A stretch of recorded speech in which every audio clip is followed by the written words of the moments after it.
Right Lok Sabha ఎన్నికల ఫలితాలకు సంబంధించి పూర్తి అప్డేట్స్ మా ఇన్పుట్ ఎడిటర్ సీతారామరాజు అందిస్తారు. సీతారామరాజు.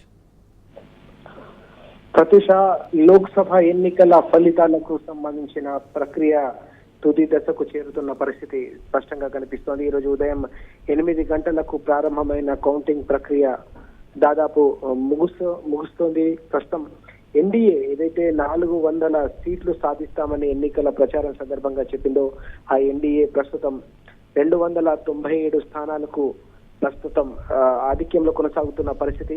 300 మార్క్ దాటే పరిస్థితి కూడా ప్రస్తుతం కనిపించట్లేదనే ఒక అంచనా వినిపిస్తోంది. గతంలో బీజేపీయే ఒంటరిగా 303 స్థానాలు సాధించిన సందర్భం గతంలో మనం చూసాం. కానీ ఈసారి చూసుకున్నట్టయితే ఎన్డీఏకు సంబంధించిన బలం గతంతో పోలిస్తే తగ్గినట్టుగా కనిపిస్తా ఉంది. దీనికి తోడుగా వారు పెట్టుకున్న 400 సీట్ల మార్కును కూడా చేరుకోలేకపోయారనే అంచనా కూడా వినిపిస్తుంది. అయితే ఇక్కడ అన్నిటికంటే కీలకమైన విషయం, ఎవరు ఊహించని విధంగా ఎగ్జిట్ పోల్స్ కూడా అంచనా వేయని విధంగా ఇండియా కూటమి అనేది ఎన్డీఏ కూటమికి ఒక బలమైన పోటీ ఇచ్చిన పరిస్థితి దేశవ్యాప్తంగా అనేక రాష్ట్రాల్లో కూడా కనిపించింది.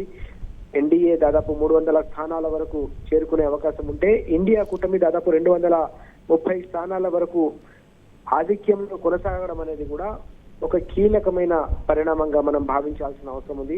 ఇందులో కూటమిల వారీగా చూసినట్టయితే ఎన్డీఏ కూటమిలో ఉన్న బీజేపీ, టీడీపీ, అలాగే జేడీయూ, శివసేన, ఎన్సీపీ, జేడీఎస్, అలాగే జేఎస్పీ, ఆర్ఎల్డీ ఈ కూటమిలకు సంబంధించి మొత్తం నంబర్ దాదాపు 297కు ప్రస్తుతం చేరుకుంటున్నట్టుగా కనిపిస్తోంది. గతంతో పోలిస్తే దాదాపు 63 స్థానాలను బీజేపీ చేజిక్కించుకోలేకపోయిందని స్పష్టంగా చెప్పవచ్చు. 240 స్థానాలతో ప్రస్తుతం బీజేపీ ఆధిక్యంలో కొనసాగుతా ఉంటే గతంతో పోలిస్తే టీడీపీ దాదాపు 13 స్థానాలు ఆధిక్యంలో 13 స్థానాలను కలుపుకుని దాదాపు 16 స్థానాల్లో ప్రస్తుతం ఆధిక్యంలో కొనసాగుతున్న పరిస్థితి కనిపిస్తా ఉంది. జేడీయూ 15 స్థానాలు, గతంలో 16 స్థానాలు సాధిస్తే ఈసారి 15 స్థానాల్లో ఆధిక్యంలో కొనసాగుతున్న పరిస్థితి. ఇక శివసేన దాదాపు 13 స్థానాలు గతంలో సాధిస్తే గతంలో 18 స్థానాలు సాధిస్తే ఈసారి కేవలం 5 స్థానాలకు మాత్రమే శివసేన ఏదైతే చీలిక వర్గం ఉందో ఆ శివసేన కేవలం 5 స్థానాలు మాత్రమే ప్రస్తుతం ఆధిక్యంలో కొనసాగుతున్న పరిస్థితి. ఇక ఇండియా కూటమికి సంబంధించి మనం చూసుకున్నట్టయితే దాదాపు 97 స్థానాల్లో ప్రస్తుతం కాంగ్రెస్ ఆధిక్యంలో కొనసాగుతుంది. గతంతో పోలిస్తే ఇది దాదాపు 45 స్థానాలు ఎక్కువ అని చెప్పవచ్చు. ఇక సమాజ్వాదీ పార్టీకి సంబంధించిన గ్రాఫ్ కూడా చాలా వేగంగా గణనీయంగా పెరిగిందని స్పష్టంగా చెప్పవచ్చు.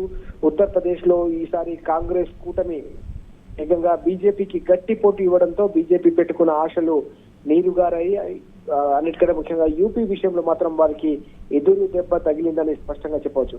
సమాజ్వాదీ పార్టీ ఒంటరిగానే దాదాపు 35 స్థానాలను సాధించడం అంటే ఇది చాలా కీలకమైన అంశంగా భావిస్తా ఉన్నారు. గతం కంటే కూడా దాదాపు 30 స్థానాలు అధికంగా ఈసారి సమాజ్వాదీ పార్టీ ఆధిక్యంలో కొనసాగుతున్న పరిస్థితి.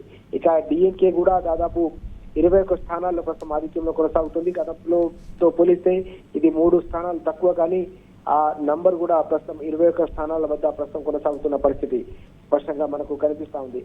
ఇక అనేక ఇతర స్థానాల్లో దాదాపు 20 మంది కూడా కొనసాగుతున్న సందర్భం కూడా స్పష్టంగా మనకు కనిపిస్తా ఉంది.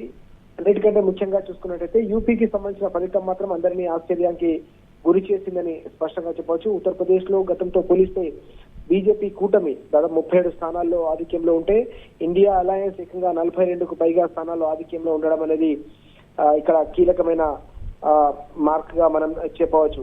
వీటికి తోడుగా పశ్చిమ బెంగాల్లో కూడా బీజేపీ ఆశించిన స్థాయిలో స్థానాలు సంపాదించలేకపోయిందని చెప్పవచ్చు. పశ్చిమ బెంగాల్ లోక్సభ స్థానాల్లో కేవలం 10 సీట్లలో ఆధిక్యంలో కొనసాగుతున్నట్టుగా ప్రస్తుతం సమాచారం అంటోంది. టీఎంసీ ఏకంగా 31 స్థానాల్లో ఆధిక్యంలో కొనసాగుతున్న సందర్భం మనకు ఈ ఎన్నికల ఫలితాల్లో ప్రస్తుతం కనిపిస్తా ఉంది. అన్నిటికంటే ముఖ్యంగా మరొక కీలకమైన రాష్ట్రంగా మనం చూసుకున్నట్టయితే మహారాష్ట్రలో బీజేపీ 16 స్థానాల్లో ఆధిక్యంలో కొనసాగుతా ఉంటే కాంగ్రెస్ ఏకంగా 26 స్థానాల్లో ఆధిక్యంలో కొనసాగుతున్న పరిస్థితి మనకు కనిపిస్తా ఉంది.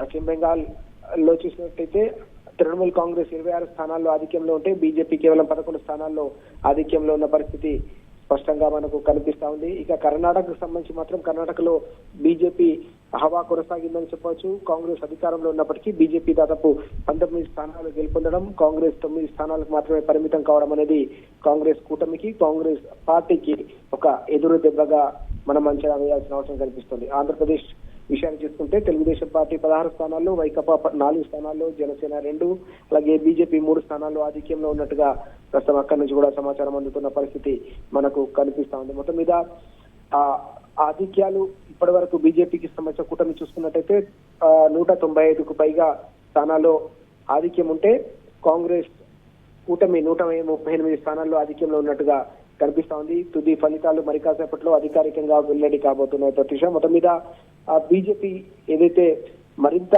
బలపడి 400 స్థానాలు సాధిస్తామని ఏదైతే అంచనా వేసిందో, ఆశించిందో, ఆ స్థాయిలో మాత్రం బీజేపీకి సంబంధించిన కూటమికి రాకపోయినప్పటికీ కూడా ప్రభుత్వ ఏర్పాటు దిశగా అడుగులు వేసే అవకాశం ఉన్నట్టుగా అంచనా వేస్తా ఉన్నారు. మరోవైపు కాంగ్రెస్ కూటమికి సంబంధించిన ఇతర పార్టీలకు సంబంధించిన అభ్యర్థులు కావచ్చు, ఇతర ప్రయత్నాలు ఇంకా ఏమైనా చేస్తుందా కాంగ్రెస్ కూటమి అనేది కూడా అందరూ ఎదురు చూస్తున్న పరిస్థితి అయితే స్పష్టంగా కనిపిస్తుంది. మొత్తం మీద అనుకున్న దానికంటే మెరుగైన ఫలితాలను ఇండియా కూటమి సాధించడం పట్ల ఆ కూటమికి సంబంధించిన పక్షాల్లో మాత్రం కొంత హర్షం వ్యక్తమవుతోంది.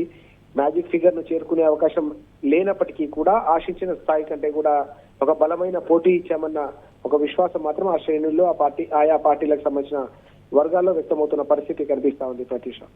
Right Sitaramaraju, thank you.